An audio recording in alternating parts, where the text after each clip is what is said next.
we've seen them in the cattle drive for about the past decade, showing off their skills. And Ken Theus joins me, and you are in charge of the sheepdogs and, of course, all these guys behind us, right? Yes, okay. Tell us a little bit about them. So most of the dogs we work are Border Collies. Cage is almost 10-year-old Border Collie. Belonged to Joanne Noble, who started all this here, and we're continuing it since she passed away a few years back.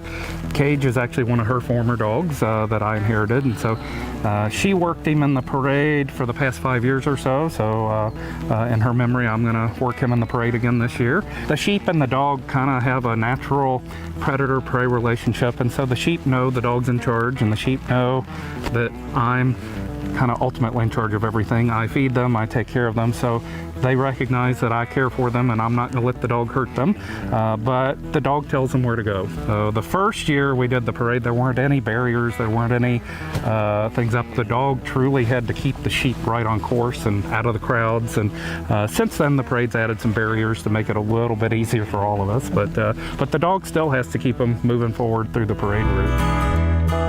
There. Good. Tell me a little bit about kind of taking over.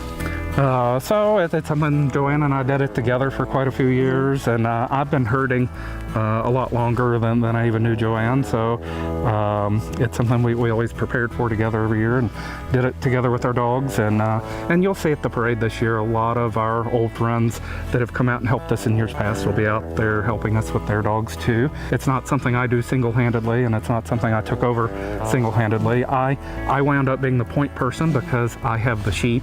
Tell me what it means for you and the others to kind of keep this tradition going. So we all of us have had a love of herding, and we all love Joanne, and Joanne loved everybody, and so it's something that we enjoy doing anyway, but it means a lot to us to keep her spirit, keep her memory alive, and keep doing what she started.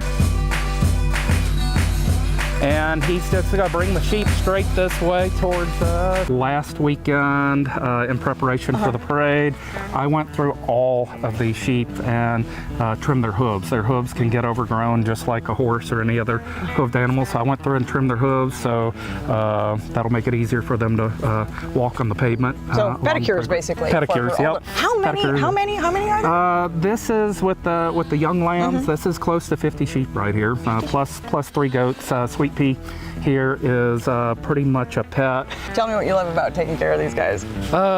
It's I don't know, it's just something magical and spiritual. You know, I look back and Jesus was a shepherd, and he led his flock, and there's something just so peaceful about being out here with the sheep and being with them and walking with them and taking care of them.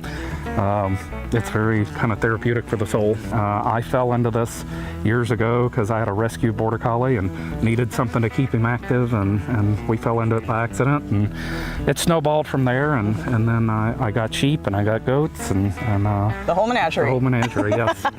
All right, so every year, of course, you're part of the cattle drive. What do you hope for the future? You know, it's my hope and my intention plan that we keep it up, we continue it. I know every year the cattle drive gets bigger and they get more participants involved, so I hope we can continue to be a part of that. You know, the Western heritage is a big part of the hill country, so we hope more people get involved and more people get educated on you know, what we do here in the hill country.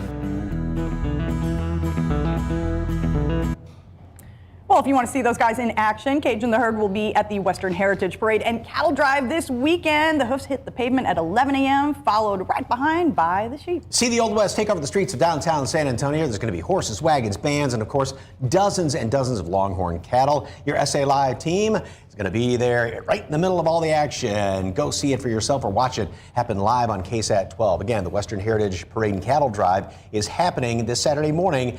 Broadcast begins at 11 o'clock, but don't forget about the KSAT Corral. That's going to be down there. You can go online, find tickets for that, because that's front row seat.